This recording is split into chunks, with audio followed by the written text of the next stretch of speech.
더도 말고 덜도 말고 한가위만 같아라. 우리 조상들이 남긴 이 말을 들으면 어떤 풍경이 떠오르시나요? 아마도 황금빛 들판에서 고개 숙인 벼이삭들, 그리고 그 사이로 불어오는 선선한 바람이 생각날 것입니다. 혹은 온 가족이 둘러앉아 송편을 빚으면서 나누는 정겨운 이야기들, 성묘길에서 마주치는 친척들의 반가운 얼굴들이 머릿속에 스쳐 지나갈지도 모르겠습니다. 하지만 지금의 추석은 어떨까요? 고속도로 정체 소식이 뉴스의 단골 메뉴가 되고 명절 증후군이라는 말이 자연스럽게 회자되는 시대입니다. 어떤 이들은 아예 해외여행을 떠나며 공항 대합실을 추석 연휴의 새로운 풍경으로 만들어 가기도 하고, 바쁜 다양화된 일상 속에서 친인척들이 모이지 않는 조용하고 쓸쓸한 추석을 보내는 사람들도 늘어나고 있습니다. 전통 한복 대신 편한 캐주얼 차림으로, 직접 만든 송편 대신 백화점에서 산 선물 세트로 대체되는 경우도 많죠. 그럼에도 불구하고 우리는 여전히 이 명절을 기다리고 고향으로 향하는 발걸음을 멈추지 않습니다. 왜 그럴까요? 단순히 휴일이기 때문일까요? 아니면 우리 DNA 깊숙한 곳에 새겨진 더 근본적인 무언가가 있는 걸까요? 추석, 한가위, 이 명절을 부르는 이름들도 참 다양합니다. 하지만 이 모든 이름들이 가리키는 것은 결국 하나입니다. 한 해의 중간, 가을의 한가운데서 맞이하는 보름달처럼 둥그런 마음으로 함께 모여 감사하고 나누는 시간 말입니다. 그런데 여러분, 혹시 이런 궁금증을 가져보신 적 있으신가요? 추석은 언제부터 시작된 걸까? 우리가 당연하게 여기는 이 명절이 언제부터 어떤 이유로 누구에 의해 시작되었을까요? 고구려? 백제? 신라? 아니면 더 먼 과거의 이야기일까요? 오늘 저와 함께 떠날 여행은 바로 그 시작점을 찾아가는 여행입니다. 2000년 전이라는 긴 시간을 거슬러 올라가 추석의 진짜 뿌리를 찾아보려고 합니다. 우리가 발견하게 될 것은 단순한 농사 축제가 아닙니다. 경쟁과 화합, 개인과 공동체, 전통과 혁신이 절묘하게 어우러진 하나의 완성된 사회 시스템이었습니다. 그 이름은 바로 가배였습니다. 서기 19년, 지금으로부터 약 2000년 전의 이야기입니다. 한반도 남동쪽 끝자락, 경주 분지의 맑은 아침 공기를 상상해 보세요. 아직 안개가 걷히지 않은 들판 사이로 나직나직 들려오는 물소리, 그리고 멀리서 울려 퍼지는 닭 울음소리. 이곳은 신라, 정확히는 사로국이라 불리던 작은 나라였습니다. 이 시대의 신라는 우리가 아는 통일신라와는 전혀 다른 모습이었습니다. 웅장한 불국사도, 화려한 황금관도 아직 존재하지 않았던 시절이죠. 6개의 촌락이 모여 이룬 소박한 부족 연맹체였습니다. 알천 양산촌, 돌산의 고어촌, 부산 대수촌, 취산 진지촌, 금산 가리촌, 그리고 명활산 고야촌. 이 6촌락의 사람들은 각각 다른 성씨를 가지고 있었지만 하나의 공동체로 살아가고 있었습니다. 당시 신라 사회의 중심은 무엇보다도 농업이었습니다. 3월이 되면 남자들은 쟁기를 메고 논밭으로 나가 벽실을 뿌렸고, 여자들은 집에서 누에를 치고 배를 짜며 긴 겨울을 준비했습니다.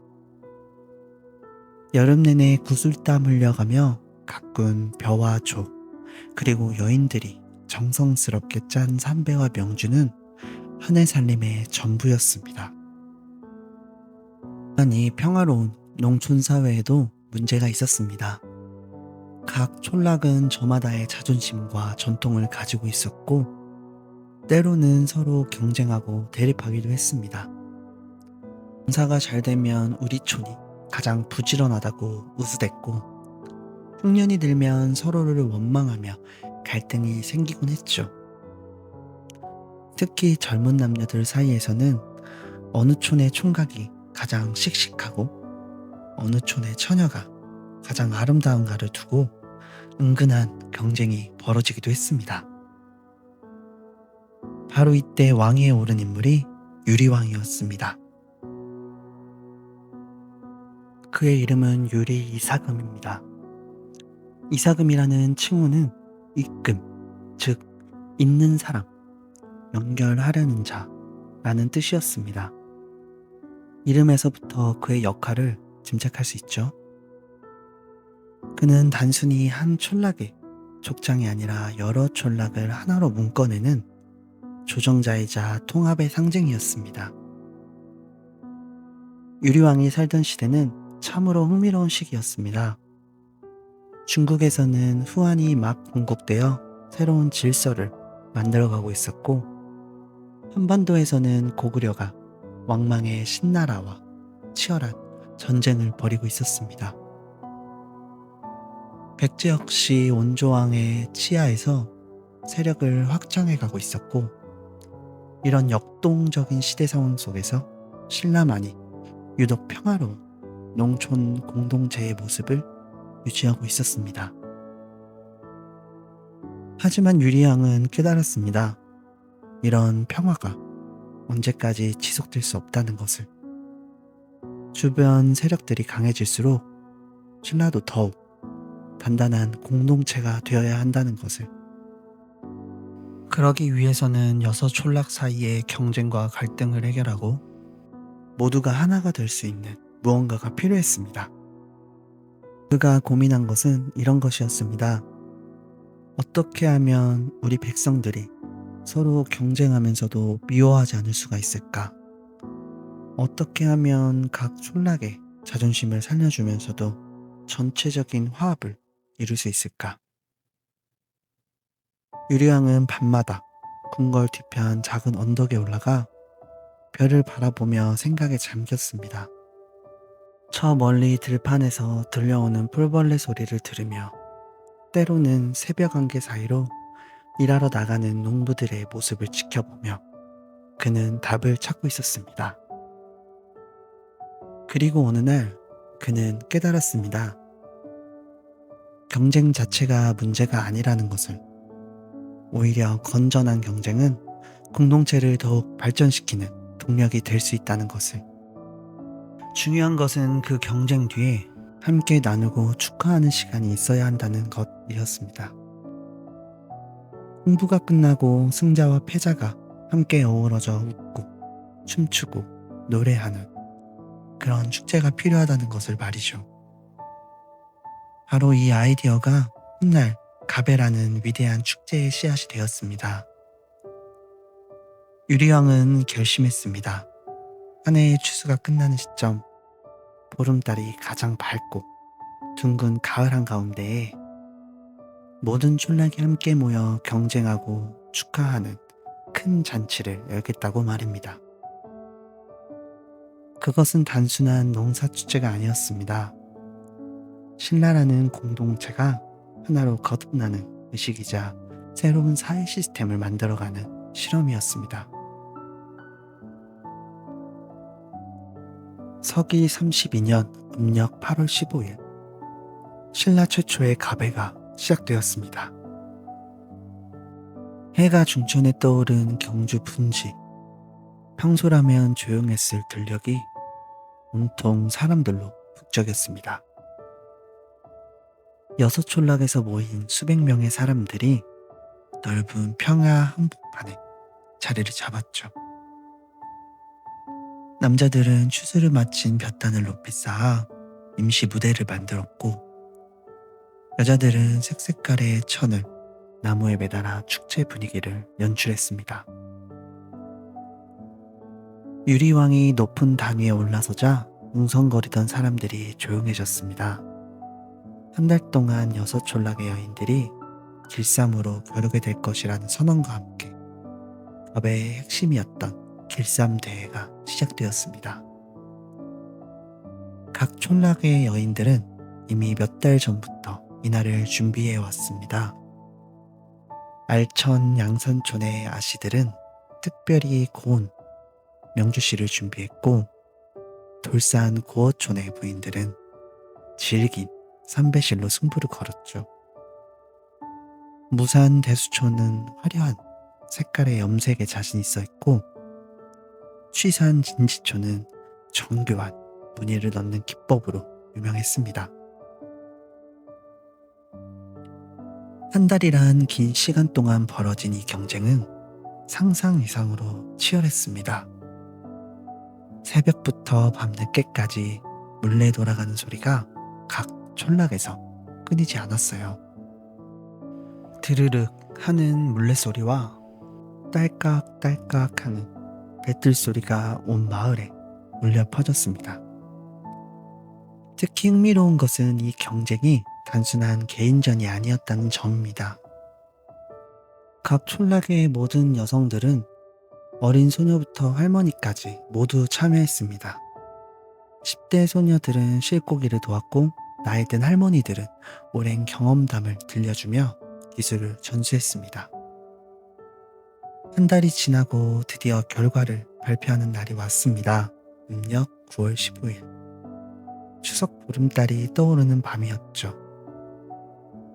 각 촌락에서 짠 천들이 모두 한자리에 모였습니다. 보름달 아래에서 펼쳐진 그 광경을 상상해보세요. 하얀 못이, 고운 명주, 질긴 삼배, 그리고 오색 찬란한 무늬가 들어간 비단들이 달빛 아래 반짝였습니다. 마치 무지개가 땅에 내려앉은 것 같다고 기록에도 남아있었어요. 유리왕과 각 촌락의 원로들이 심사를 했습니다. 양과 질, 그리고 아름다움을 모두 고려했죠. 긴장된 순간이었습니다. 각 촌락의 사람들은 숨을 죽이고 결과를 기다렸어요. 돌산 고어촌이 승자로 발표된 순간 고어촌 사람들의 함성이 밤하늘을 찔렀습니다. 여인들은 서로를 끌어안으며 기뻐했고, 남자들은 하늘 높이 모자를 던지며 환호했습니다.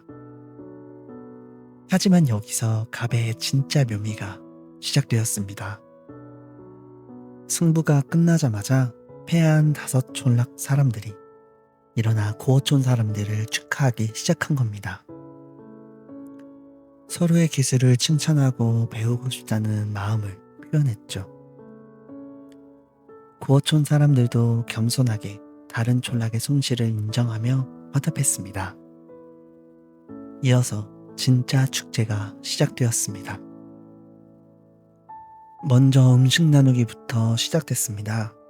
각 촌락에서 정성스럽게 준비해온 음식들이 한데 모였습니다. 방금 찌은 송편, 달콤한 배와 밤, 고소한 깻떡, 그리고 막걸리까지. 승자와 패자 구분 없이 모두가 둘러앉아 함께 나누어 먹었습니다. 경쟁자였던 사람들이 어느새 서로의 기술을 나누고 배우는 동반자가 되어 있었습니다. 배가 부르자 이번에는 노래와 춤 차례였습니다. 먼저 각 촌락의 대표들이 나와서 자랑하는 노래를 불렀습니다. 양산촌은 흥겨운 민요를, 고어촌은 승리의 기쁨을 담은 감사의 노래를 불렀습니다. 그런데 신기한 일이 일어났어요. 처음에는 각 촌락별로 따로 노래를 부르던 사람들이 점점 함께 부르기 시작한 겁니다. 한 촌락에서 시작한 노래를 다른 촌락 사람들이 따라 부르고, 그러다 보니 자연스럽게 대합창이 되어버렸습니다. 이 노래는 나중에 강강수월래의 원형이 되었다고 전해집니다. 여인들이 손에 손을 잡고 둥글게 원을 그리며 돌았는데 처음에는 각 촌락별로 작은 원을 그렸다가 점점 큰 원 하나로 합쳐졌습니다. 마치 6개의 작은 달이 하나의 큰 보름달로 합쳐지는 모습 같았다고 합니다. 남자들도 뒤질세라 춤을 췄습니다.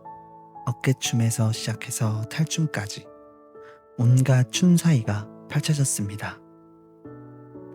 평소에는 과묵하던 농부들이 이날만은 흥에 겨워 어깨를 들썩이며 춤을 췄습니다. 밤이 깊어갈수록 축제는 더욱 뜨거워졌습니다. 젊은 남녀들 사이에서는 은근한 로맨스도 싹 텄어요. 평소에는 다른 촌락 사람과 만날 기회가 거의 없었는데 이날만큼은 자연스럽게 어울릴 수 있었거든요. 이런 만남들이 오가며 새로운 인연들이 맺어졌습니다. 실제로 이때 맺어진 인연으로 혼인까지 이어진 경우가 많았다고 해요. 하지만 갑의 가장 인상적인 순간은 따로 있었습니다. 축제가 절정에 달했을 때 유리왕이 한번 다시 단 위에 올랐습니다.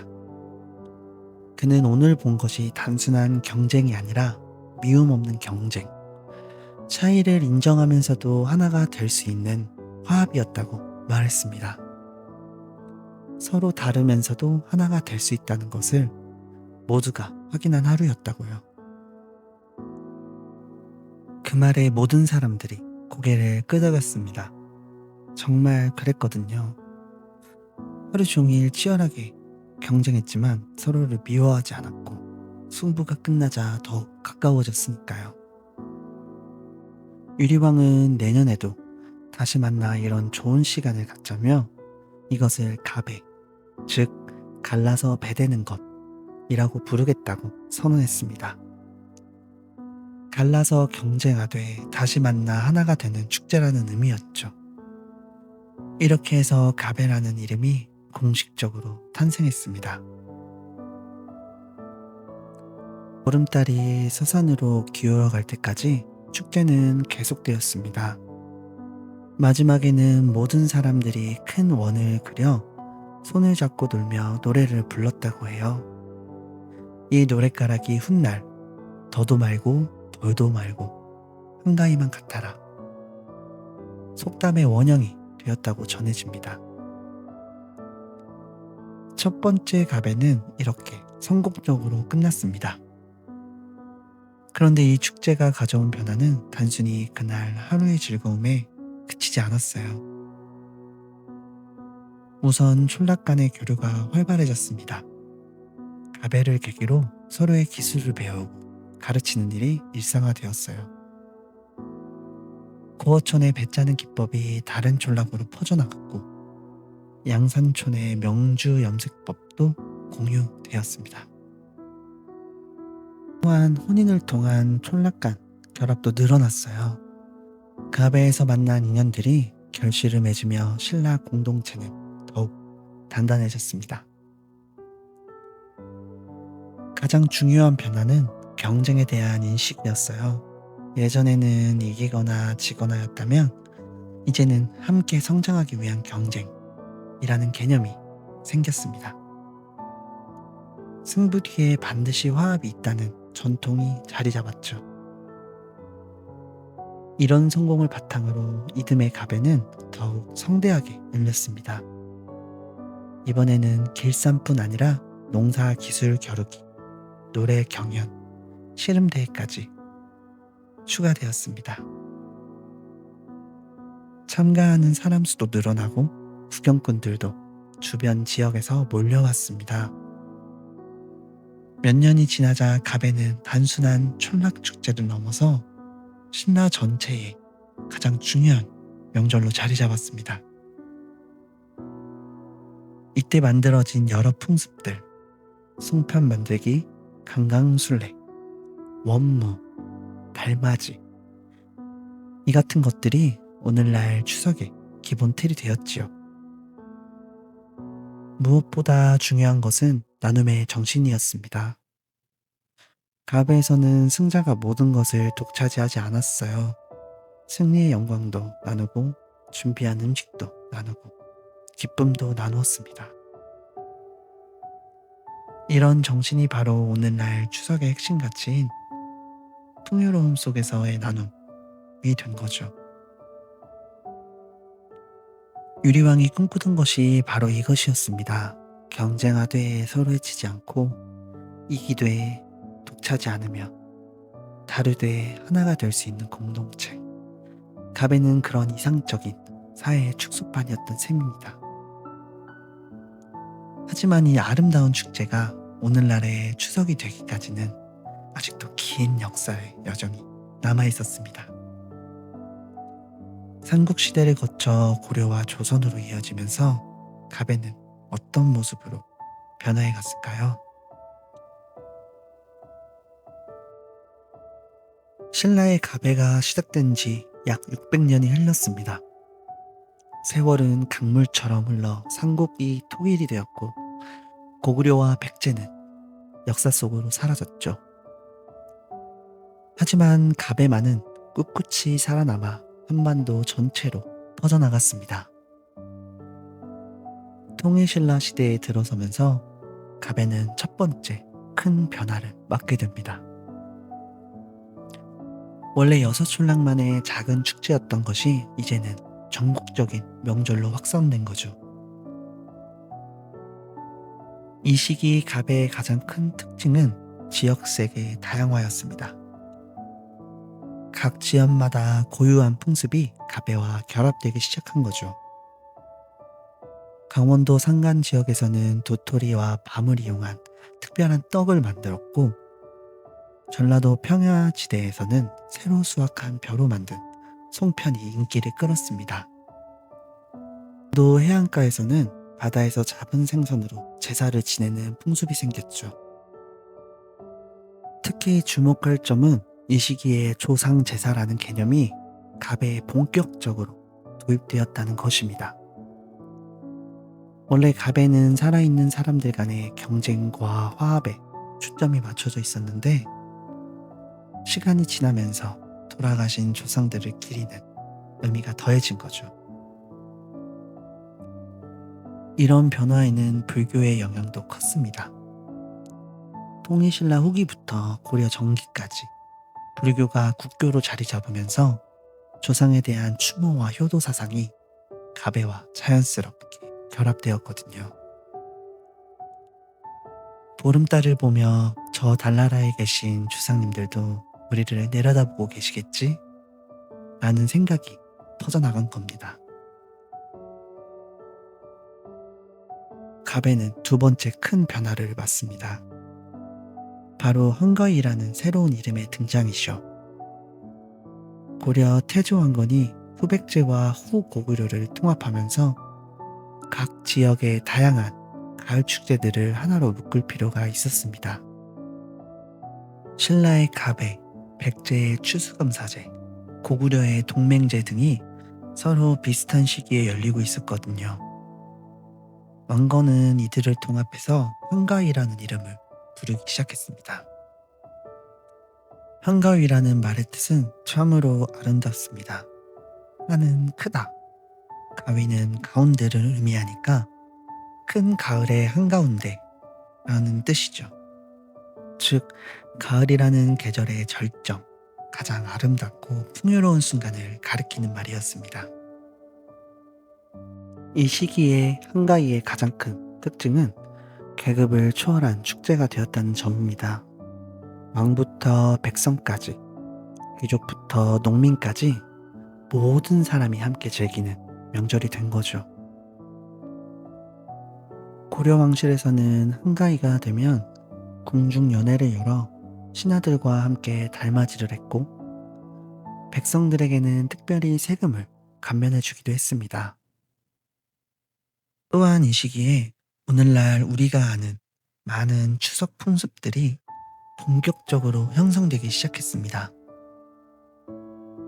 먼저 송편 만들기가 정착되었습니다. 원래 신라 시대의 가베에서는 각 지역의 다양한 떡을 만들었는데 고려에 들어서면서 반날 모양의 송편이 대표적인 한가위 음식으로 자리 잡았죠. 보름달을 닮은 모양으로 만들어져 특별한 의미를 갖게 되었습니다. 송편 만들기는 단순한 요리가 아니었습니다. 온 가족이 모여 앉아 함께 만드는 공동작업이었거든요. 할머니가 반죽하면 어머니가 소를 만들고 아이들은 동그랗게 빚는 일을 도왔죠. 이 과정에서 자연스럽게 가족 간의 대화가 오가고 어른들의 지혜가 아이들에게 전해졌습니다.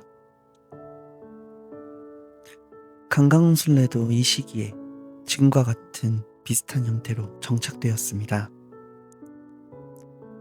원래 신라 가베의 원무에서 발전한 강강술래는 고려시대에 들어서면서 더욱 정교한 춤사위와 노래가 추가되었죠.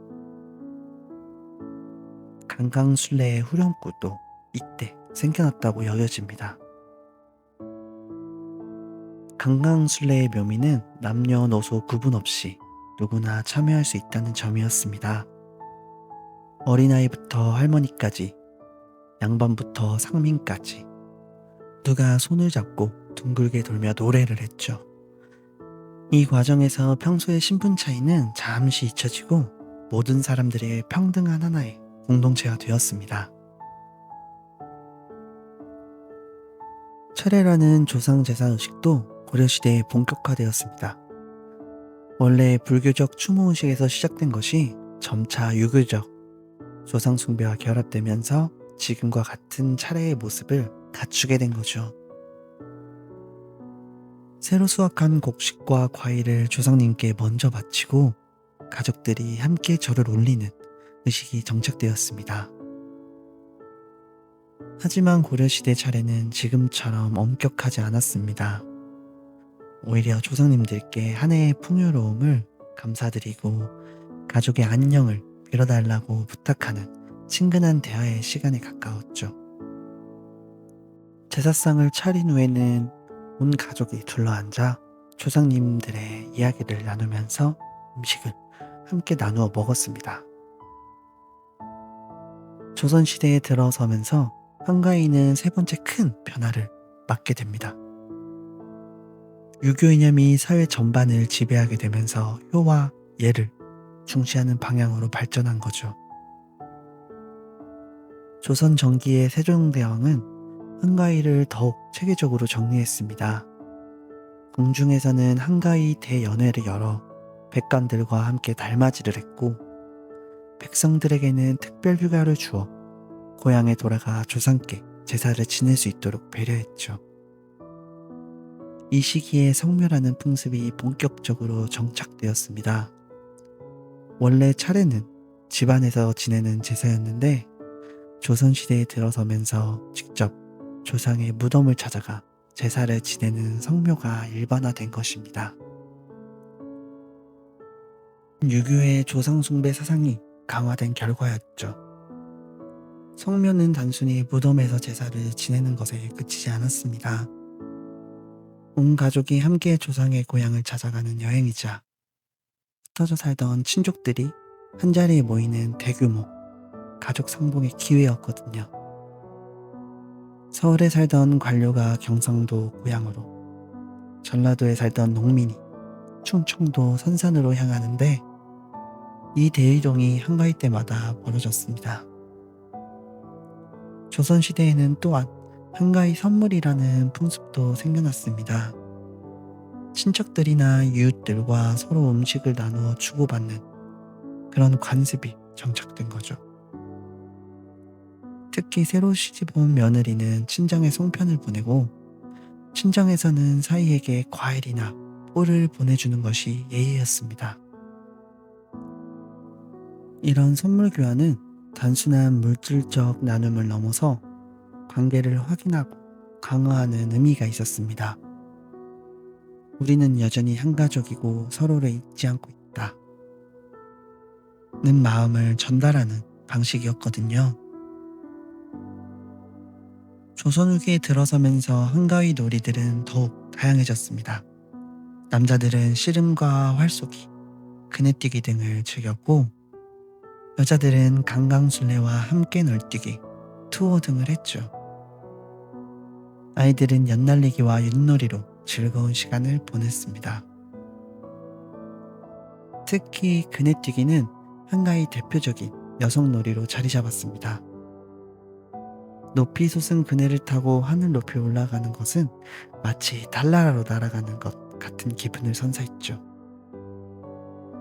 처녀들은 고운 한복을 입고 그네를 타며 노래를 불렀고 이를 지켜보는 총각들의 시선을 받기도 했습니다. 이렇게 해서 조선 후기에 이르면 한가위는 거의 지금의 추석과 같은 모습을 갖추게 됩니다. 고향을 찾아가는 귀성, 조상께 드리는 차례, 온 가족이 함께 만드는 송편, 보름달 아래에서 펼쳐지는 강강술래까지 오늘날 우리가 추석이라고 부르는 명절의 기본 틀이 완성된 거죠. 흥미로운 것은 이 모든 변화 과정에서도 신라 갑의 핵심 정신은 변하지 않고 이어졌다는 점입니다.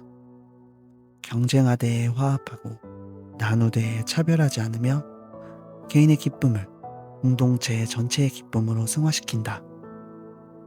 갑의 원래 취지가 새로운 시대, 새로운 사회 속에서도 꾸준히 계승되어 온 거죠. 신라시대에는 촌락 간의 화합이 목적이었다면 고려시대에는 계급 간의 화합으로, 조선시대에는 가족 간의 화합으로 그 의미가 확장되었습니다. 하지만 그 밑바탕에 흐르는 정신은 동일했죠. 바로 함께 나누는 기쁨이 혼자만의 기쁨보다 크다. 그 깨달음 말입니다. 이렇게 1000년이 넘는 세월을 거치면서 신라의 갑에는 고려의 한가위를 거쳐 조선의 추석으로 발전해 왔습니다. 그 과정에서 많은 풍습들이 더해지고 변화했지만 핵심 정신만은 변함없이 이어져 내려왔죠. 그런데 이런 한국의 추석이 동아시아의 다른 나라들과 어떤 차이점을 갖고 있을까요? 같은 보름달을 바라보며 비슷한 시기에 명절을 보내는 중국과 일본의 축제와는 어떤 점이 다른 걸까요? 음력 8월 15일 같은 보름달을 바라보며 동아시아 전체가 축제 분위기에 휩싸입니다. 하지만 같은 달, 같은 날이라고 해서 모든 나라의 명절이 똑같은 건 아니죠. 각 나라마다 독특한 문화와 전통이 스며드는 고유한 축제를 만들어 왔거든요. 먼저 중국의 중추절을 살펴보겠습니다. 중국에서는 이 명절을 중추절 또는 월병절이라고 부릅니다. 중추절의 역사는 우리 추석보다도 더 오래되어 당나라 시대부터 본격적으로 시작되었다고 기록이 되어 있어요. 하지만 그 성격은 우리의 추석과 상당히 다릅니다. 중국 중추절의 가장 큰 특징은 달 숭배에 있습니다. 보름달을 신성한 존재로 여기며 달의 여신인 항아에게 기도를 올리는 종교적 성격이 강하죠. 항아는 달나라로 날아간 선녀인데 중국 사람들은 중추절 밤 항아에게 장생불로와 가족의 행복을 빌어왔습니다. 중추절의 대표 음식은 월병입니다. 둥근 모양의 월병은 보름달을 상징하죠. 하지만 우리 송편과는 달리 월병은 가족이 함께 만드는 음식이 아닙니다. 대부분 가게에서 사 먹거나 친척이나 지인들에게 선물로 주고받는 그런 용도로 사용되거든요. 특히 월병 선물은 중국에서 매우 중요한 사회적 의례로 여겨집니다. 중국 중추절의 또 다른 특징은 문인들의 축제라는 점입니다. 보름달을 바라보며 시를 짓고 글을 쓰는 전통이 매우 발달했어요. 이백의 정야사나 소동파의 수조가두 같은 명작들이 모두 중추절 밤에 쓰여진 작품들이죠. 달빛 아래에서 문학과 예술을 논하는 것이 중국 지식인들의 정통적인 중추절을 보내는 방식이었습니다. 하지만 중국 중추절에는 우리 추석처럼 조상께 제사를 지내는 풍습이 거의 없습니다. 대신 살아있는 가족들이 한자리에 모여 달을 감상하며 시간을 보내는 것이 일반적이죠. 또한 우리처럼 고향에 내려가는 대규모 귀성 문화도 그리 발달하진 않았어요. 일본의 오보는 또 다른 특색을 보여줍니다. 일본의 가을 명절은 정확히 두 개로 나뉩니다. 하나는 음력 7월 15일 오본이고 또 다른 하나는 음력 8월 15일 스키미죠. 우리 추석과 비교되는 것이 주로 오본입니다. 오본은 불교의 우란 분해에서 유래된 조상 숭배 축제입니다. 이 시기에 조상들의 영혼이 집으로 돌아온다고 믿어서 가족들이 모여 조상을 맞이하고 다시 보내드리는 식을 치르죠. 이런 점에서 우리 추석의 차례와 비슷한 면이 있어요. 하지만 오본의 독특한 점은 조상의 영혼을 맞이하고 배웅하는 구체적인 의례가 있다는 것입니다. 오본이 시작되는 날에는 영혼의 불을 밝혀 조상을 맞이하고, 오본이 끝나는 날에는 보내는 불을 피워 조상을 다시 저 세상으로 보내드리죠. 교토의 다이몬 지야키 같은 대형 송화는 바로 이런 배웅의식의 대표적인 예입니다. 또 오본 기간에는 본 오도리라는 춤을 춥니다. 이는 우리의 관광술래와 비슷해 보이지만 성격이 다릅니다. 관광술래가 살아있는 사람끼리의 화합을 위한 춤이라면 본 오도리는 조상의 영혼을 즐겁게 해드리기 위한 춤이거든요. 조상들이 이승에 머무는 동안 외롭지 않도록 후손들이 함께 춤추며 위로해드리는 의미가 강합니다. 음식 문화에서도 차이가 납니다. 일본 오본에는 특별히 만드는 대표 음식이 있다기보다는 평소에 풍성한 식사를 준비해서 조상과 함께 나누어 먹는다는 그런 개념이 강합니다. 우리처럼 온 가족이 모여 송편을 빚는 그런 공동작업의 전통은 발달하지 않았죠. 스키미는 달맞이 축제인데 이는 중국의 중추절과 더 비슷합니다. 보름달을 감상하며 실에 짓고 달맞이 단자를 먹는 것이 주요 풍습이죠. 하지만 이것도 우리 추석처럼 대규모 가족 모임의 성격은 약합니다. 이제 우리 추석의 독특함이 더욱 선명하게 드러납니다. 첫째, 추석은 살아있는 사람들 간의 화합, 조상에 대한 추모, 이 두 가지가 절묘하게 균형을 이루고 있습니다.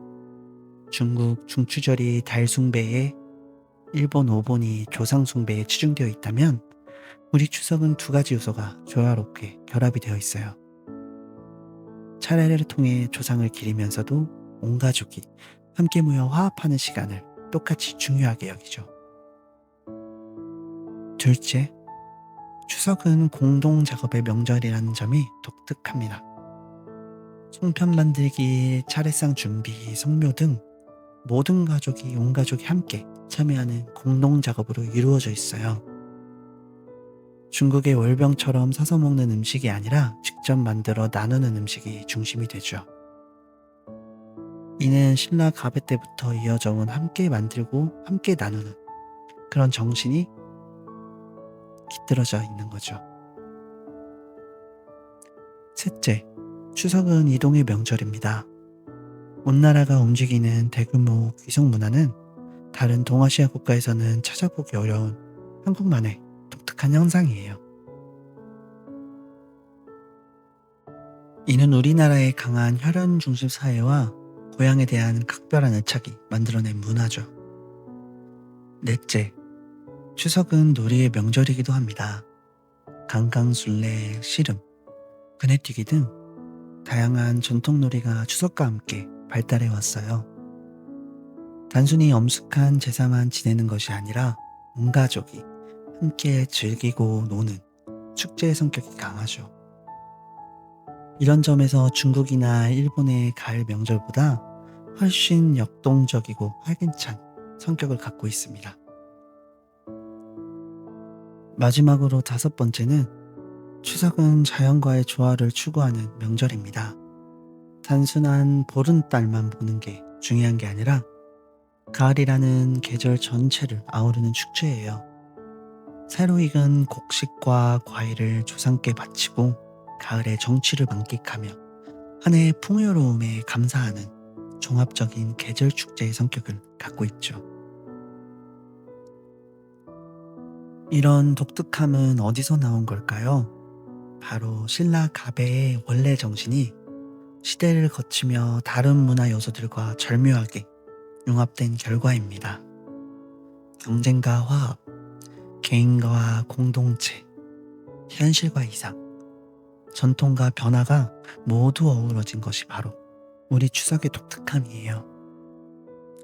특히 더도 말고 덜도 말고 한가위만 같아라 라는 속담에서 우리는 추석의 핵심이 담겨 있음을 알 수 있습니다.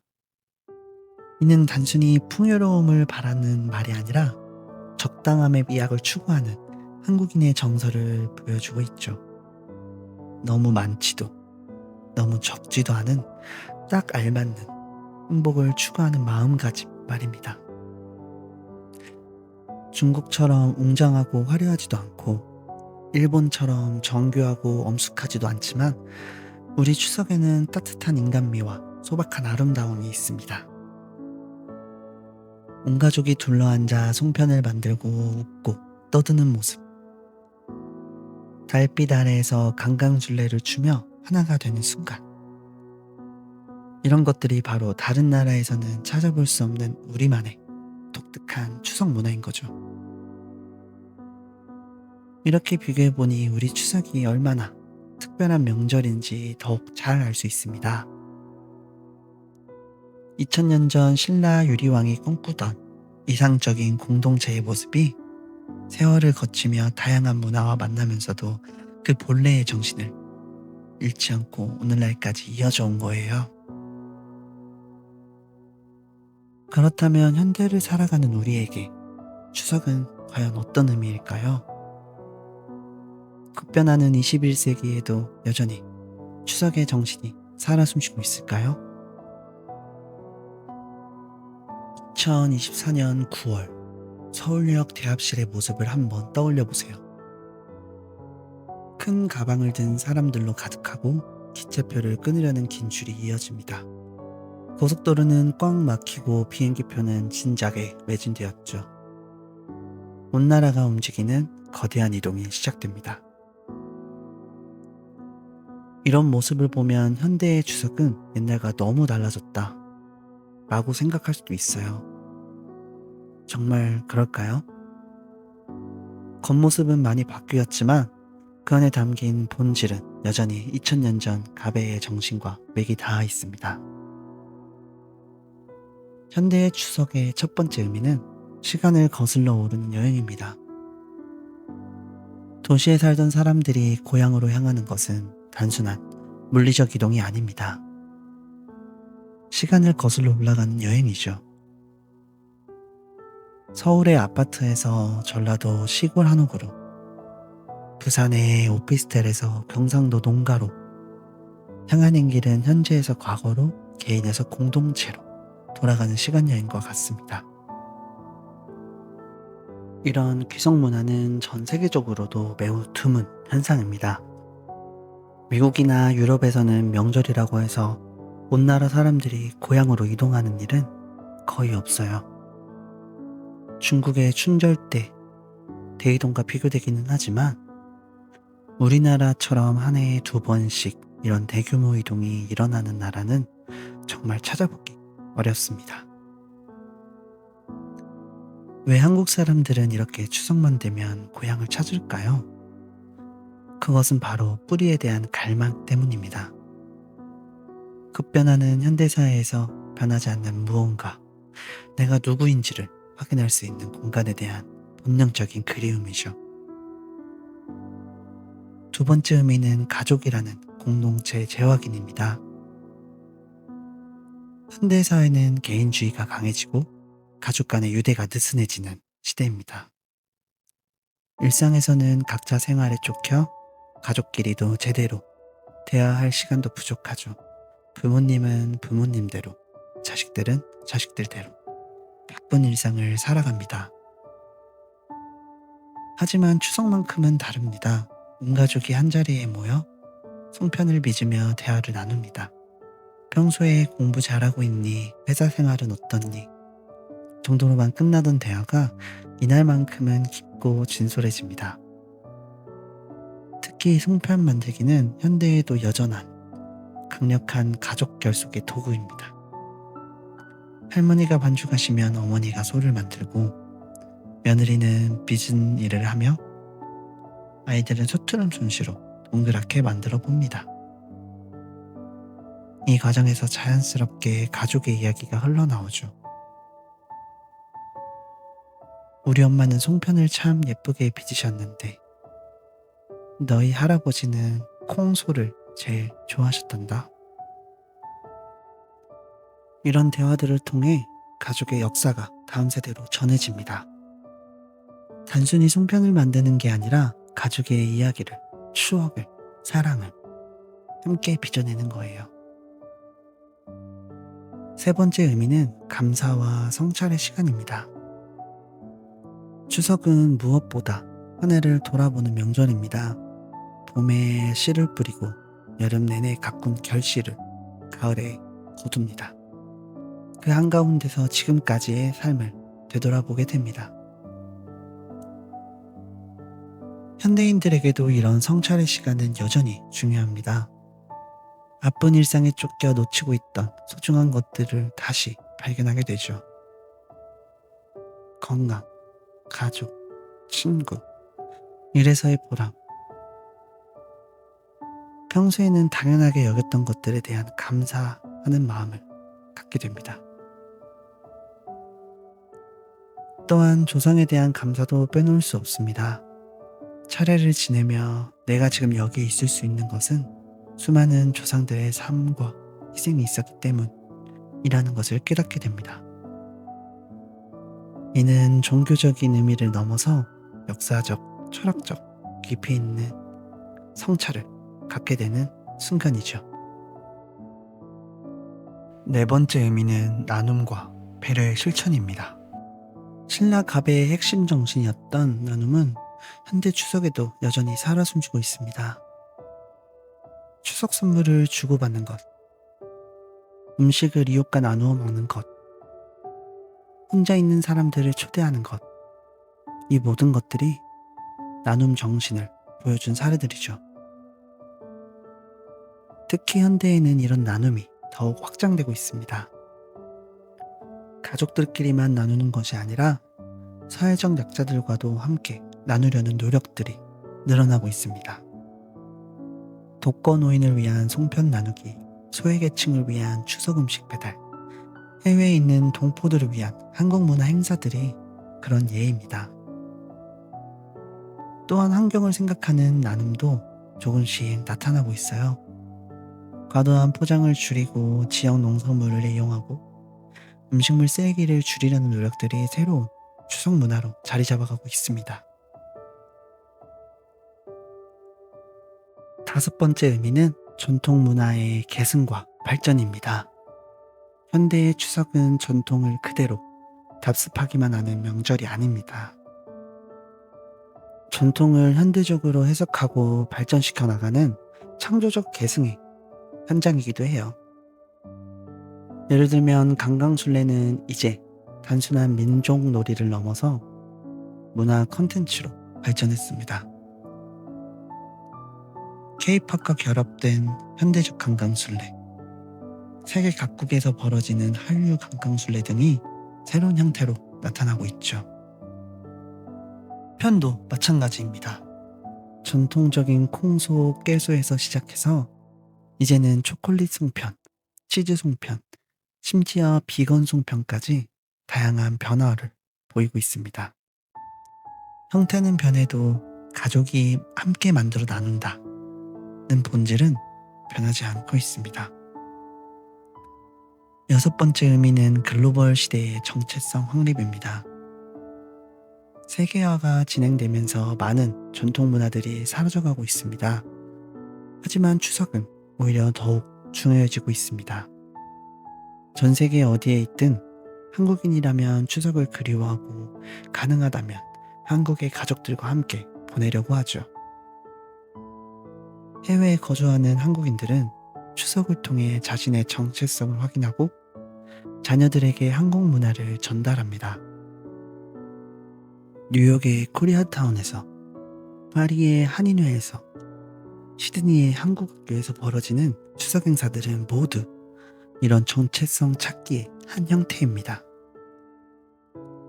또한 추석은 한국을 세계에 알리는 문화 외교의 도구이기도 합니다. 한국에 거주하는 외국인들은 추석을 체험하면서 한국 문화의 깊이를 더욱 이해하게 되고, 이는 곧 한국에 대한 이해와 사랑으로 이어지죠. 마지막으로 치유와 회복의 시간의 의미를 갖습니다. 현대사회는 스트레스와 경쟁, 소외와 고립으로 지친 사람들이 많습니다. 추석은 이런 사람들의 마음을 어루만져주고 치유하고 회복하는 소중한 시간이 됩니다. 고향의 자연을 바라보며 마음의 평화를 찾고 가족의 따뜻한 품에서 위로를 받으며 변하지 않는 전통의 힘에서 안정감을 얻습니다. 이는 정신적, 심리적 치유 효과가 과학적으로도 입증되고 있습니다. 특히 코로나19를 겪으면서 사람들은 추석의 소중함을 더욱 절실하게 느꼈습니다. 만날 수 없었던 가족들, 함께 나눌 수 없었던 음식들, 어우러 지낼 수 없었던 시간들이 얼마나 소중한 것인지를 깨닫게 되는 사건이었죠. 하지만 현대 추석이 마냥 아름답기만 한 건 아닙니다. 몇 가지 고민도 있습니다. 교통체증과 비용 부담, 명절 스트레스, 성 역할에 대한 고정관념, 과도한 소비 문화. 이것들은 현대 추석이 해결해야 될 과제입니다. 하지만 중요한 것은 이런 문제점들 때문에 추석 자체를 포기할 것이 아니라 어떻게 하면 더 의미 있고 건전한 추석 문화를 만들어갈 것인가를 고민하는 것이죠. 결국 현대 추석의 진정한 의미는 변화 속에서도 변하지 않는 가치를 지켜나가는 것입니다. 형태는 변해도 본질은 지키고 전통은 계승화돼 현실에 맞게 발전시켜 나가는 것. 바로 이것이 2000년 전 신라 유리왕이 꿈꾸던 이상적 공동체의 현대적 실현이 아닐까요? 고속도로가 막히고 기차표가 구하기 어려워도 우리가 고향으로 향하는 이유가 바로 여기에 있습니다. 단순히 의무감 때문이 아니라 우리 마음 깊숙한 곳에 자리한 공동체에 대한 그리움, 사랑하는 사람들과 함께하고 싶은 간절한 마음 때문일 거예요. 그렇다면 이런 추석의 의미가 미래에도 계속 이어질 수 있을까요? 더도 말고 덜도 말고 한가위만 같아라. 옛 속담이 오늘날에도 여전히 유효한 지혜일까요? 더도 말고 덜도 말고 한가위만 같아라. 이 말을 처음 들었을 때 여러분의 생각은 어떠셨나요? 추석이 가장 좋은 이유는 무엇일까요? 단순히 맛있는 음식을 먹을 수 있어서일까요? 아니면 연휴가 길어서일까요? 혹은 선물을 주고받을 수 있어서일까요? 그것보다 훨씬 깊은 이유가 있습니다. 추석은 인간이 꿈꿀 수 있는 가장 이상적인 공동체의 모습을 보여주기 때문입니다. 신라 유리왕이 가배를 만들 때 꿈꾸던 것이 바로 이런 모습이었습니다. 계급과 신분을 넘나들며 함께 노래하고 춤추는 사람들, 경쟁하면서도 서로를 격려하는 따뜻한 마음들, 풍요로운 수확을 모두가 함께 나누던 그 아름다운 광경. 이게 바로 가베의 본질이었고 오늘날 추석의 진정한 의미일 것입니다. 더도 말고 덜도 말고라는 표현을 다시 생각해 볼까요? 이는 단순한 만족감의 표현이 아닙니다. 더도 필요 없고 덜도 아쉽지 않다는 것은 완벽한 균형, 완전한 조화를 의미합니다. 물질적 풍요와 정신적 풍요, 개인의 행복과 공동체의 화합, 전통의 계승과 현실적 적응이 모두 완벽하게 어우러진 상태 말입니다. 현대를 살아가는 우리에게 이런 완벽한 조화가 가능할까요? 현실적으로 생각해보면 쉽지 않아 보입니다. 개인주의가 팽배하고 경쟁이 치열하며 전통과 현대가 충돌하는 시대니까 말입니다. 하지만 바로 그렇기 때문에 추석이 더욱 소중합니다. 1년에 한 번이라도 며칠 동안만이라도 우리가 꿈꾸는 이성적인 공동체의 모습을 실현해 볼 수 있는 시간이 있다는 것. 이것이야말로 기적 같은 일이 아닐까 싶습니다. 고속도로 정체 속에서도 고향을 향해 가는 마음, 비싼 기차표를 끊으면서도 가족을 만나려는 간절함, 서툰 솜씨라도 송편을 빚으려는 정성. 이 모든 것들이 2000년 전 신라 여인들이 밤늦도록 배틀에서 실을 뽑던 그 마음과 다르지 않습니다. 그들도 힘들었을 것입니다. 손가락이 아프고 허리가 결리고 눈이 침침해졌을 테지만 포기하지 않았습니다. 왜일까요? 함께 어우러져 노래하고 춤출 그 순간을 꿈꿨기 때문입니다. 내 편이 이기는 것보다 모두가 함께 기뻐할 수 있는 순간, 그 순간을 소망했기 때문입니다. 오늘날의 추석 준비도 마찬가지입니다. 교통비가 비싸고 선물값이 부담스럽고 음식 준비가 힘들어도 우리는 계속합니다. 왜일까요? 가족들의 웃는 얼굴을 보고 싶고 함께 둘러앉아 대화하는 그 시간이 소중하고 오래된 전통 속에서 위안과 의미를 찾고 싶기 때문입니다. 하지만 추석의 진정한 가치는 단순히 과거를 그리는 거에 있지 않습니다. 오히려 미래를 향한 희망과 비전을 제시하는 데 있습니다. 추석이 보여주는 공동체 정신, 나눔의 문화, 자연과 조화, 세대 간의 소통은 현대사회가 직면한 많은 문제들에서 해답을 제시합니다. 개인주의의 폐해, 환경 파괴, 세대 갈등, 사회적 불평등, 극복할 수 있는 지혜가 바로 추석 문화 속에 담겨 있는 겁니다. 전 세계가 주목하는 K-문화의 원동력에서도 답을 찾을 수 있습니다.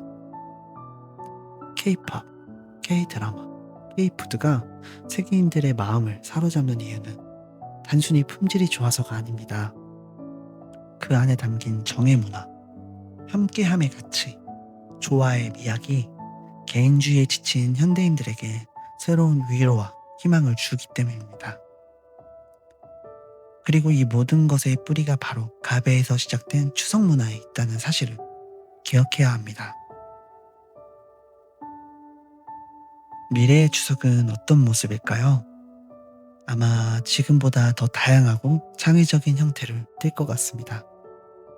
가상현실을 통한 원거리 차례, 인공지능이 만든 개인 맞춤형 송편, 전 세계를 연결하는 글로벌 관광순례 같은 것들이 등장할지도 모르겠습니다. 하지만 형태가 아무리 변해도 변하지 않을 핵심이 있습니다.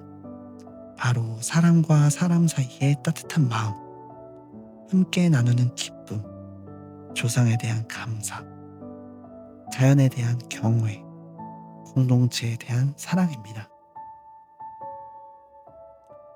이것들은 2000년 전에도 소중했고 지금도 소중하며 앞으로도 영원히 소중할 인간의 본질적 가치들입니다. 그렇다면 더도 말고 덜도 말고 한가위만 같아라라는 이 말의 진짜 의미는 무엇일까요?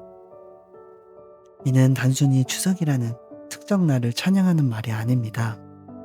추석이 상징하는 그 모든 가치, 즉 풍요 속에서도 겸손하고 기쁨 속에서도 나눔을 잊지 않으며 개인의 행복과 공동체의 화합을 동시에 추구하는 삶 자세를 말하는 것입니다.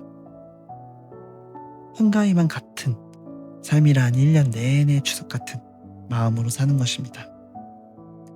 가족을 소중히 여기고 이웃과 나누며 자연에 감사하고 조상의 지혜를 기리며 미래 세대를 생각하는 마음으로 매일을 살아가는 것 말입니다.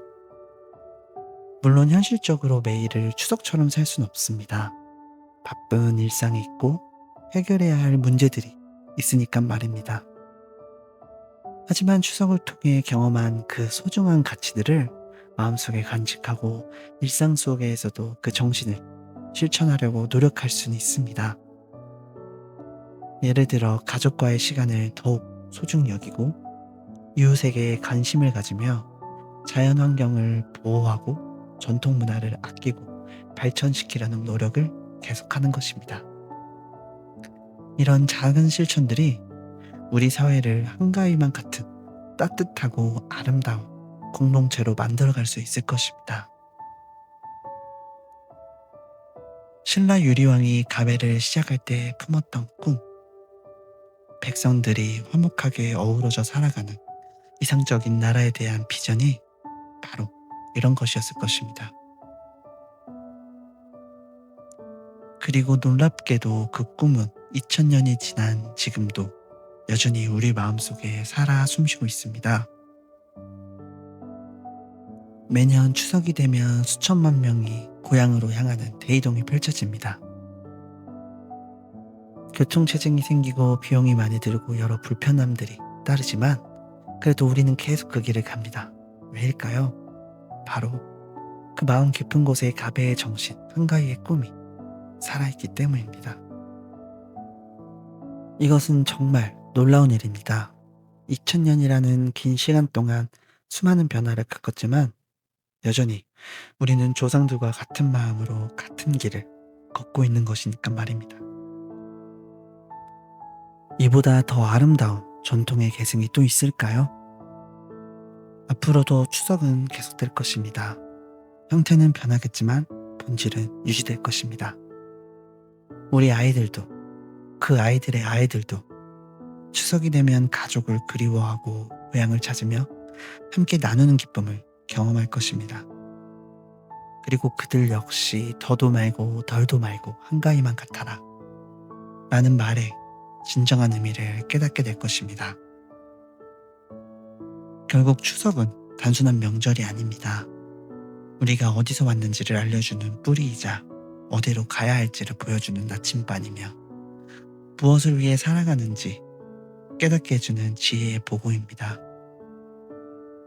신라 유리왕이 처음 가배를 시작했을 때 그 순수한 마음, 고구려와 백제를 거쳐 고려와 조선으로 이어진 끈질긴 생명력, 일제강점기와 전쟁의 시련 속에서도 꺾이지 않던 굳건한 의지, 그리고 현대에 이르러 전 세계로 뻗어나가는 무한한 가능성까지 모든 것이 하나로 연결되어 있습니다. 과거와 현재, 전통과 현대, 개인과 공동체, 한국과 세계가 추석이라는 아름다운 고리로 이어져 있는 것입니다. 더도 말고 덜도 말고 한가위만 같아라. 이젠 이 말이 다르게 들리시지 않습니까? 이제 단순한 감탄사가 아니라 우리 모두에게 주어진 소중한 과제이자 꿈입니다. 한가위 같은 세상을 만들어 가자는 간절한 바람이고 그런 삶을 살아가자는 다짐인 것 같습니다. 올 추석, 가족들과 함께 송편을 나누며 이런 이야기를 해보시는 건 어떨까요? 우리가 지금 함께 하고 있는 이 순간이 얼마나 소중하고 의미 있는 시간인지를, 2000년 전 조상들의 꿈이 지금 여기서 어떻게 실현되고 있는지를, 그리고 앞으로 우리가 어떤 모습으로 이 아름다운 전통을 이어가야 할지를 말입니다. 그런 대화가 오고 갈 때 바로 그 순간 우리는 진정한 한가위를 경험하게 될 것입니다. 더도 말고 덜도 말고 정말 한가위만 같은 완벽한 순간 말입니다. 그리고 그 순간 신라 유리왕의 꿈이 다시 한번 현실이 되는 겁니다. 2000년의 시공간을 넘나들며 영원히 이어지는 가베의 정신. 그것이 바로 우리가 추석을 통해 경험하는 기적입니다. 더도 말고 달도 말고 한가위만 같아라. 이 아름다운 소망이 여러분의 마음 속에도 우리의 일상 속에도 영원히 함께하기를